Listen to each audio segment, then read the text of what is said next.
gitu ya. Karena ini full daring kuliahnya, kita lanjutkan lagi. Hmm.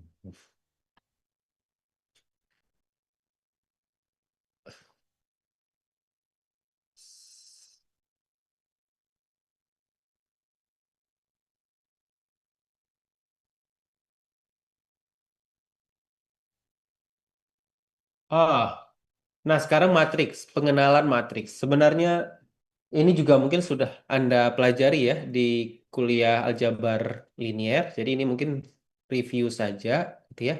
Kita kenalan lagi kenapa perlu matriks, gitu ya. Nanti di pertemuan berikutnya ini akan lebih banyak gitu penerapkan matriks. Jadi ini seperti mengulang saja mungkin. Nah, matriks itu apa? Matriks itu adalah susunan bilangan berbentuk persegi panjang. Jadi kalau eh, kita main bilangan saja itu satu dimensi, angka angka di satu dimensi. Jadi dimensi dari angka itu kita perluas. Jadi ber, ber lebih dari satu, gitu ya. Berdimensinya lebih dari satu. Nah, susunan-susunan itu kita sebut kita bentuk nih dengan beberapa eh, kondisi pasangan apa baris, kolom gitu ya. Nah, itu kita sebut matriks.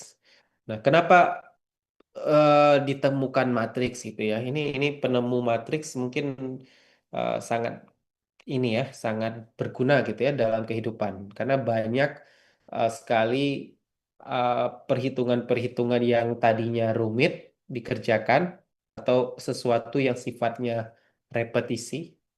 Repetisi itu berulang. Jadi prosesnya itu begitu terus. Jadi diselesaikan dengan cepat dengan menggunakan matriks ya. Jadi penemuan matriks ini sangat secara komputasi ini sangat memberikan dampak yang sangat efektif gitu ya dalam menyelesaikan masalah. Nah, jadi dalam hitungan komputer pun kalau kita sudah punya bentuk matriks itu nah komputer itu bekerja dalam bentuk matriksnya, baris dan kolom dia bekerja sehingga solusinya cepat didapatkan. Tuh. Nah, matriks nah contohnya ini contoh matriks kita punya data dulu. Datanya misalnya adalah jumlah jam belajar untuk 3 mata pelajaran selama 7 hari. Nah, kalau kita representasikan itu bentuknya jadi seperti ini. Ini sebenarnya ada data awalnya. Data awalnya saya ambil dulu dari buku. Bentar, saya buka dulu bukunya. Ehm,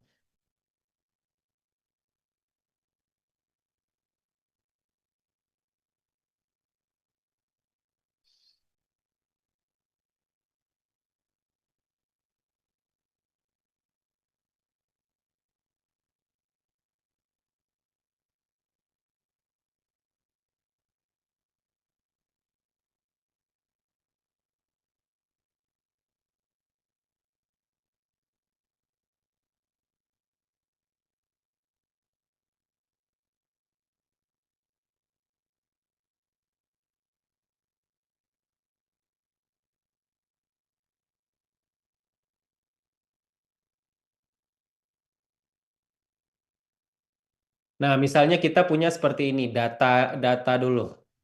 Ini hari Senin, jumlah jam pelajarannya apa saja gitu ya. Hari Senin itu ada 2 jam matematik, 0 jam sejarah, 4 jam pelajaran bahasa gitu. Jadi kita punya data yang seperti ini.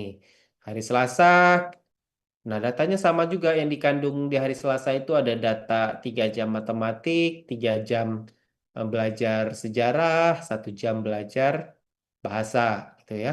Nah begitu juga sampai hari Minggu. Nah data-data ini ternyata kalau dilihat secara baris dan kolom itu sejenis gitu, sama semua ini angkanya. Kalau dilihat secara baris ini kita artikan berarti jam belajar matematika. Kalau ini jam belajar sejarah secara baris. Secara baris yang ketiga jam belajar pelajaran apa? Yang ketiga bahasa, gitu ya. Oke, kalau saya mau tanya berapa jam belajar matematika pada hari Kamis? Berapa jam itu kalau dari tabel ini?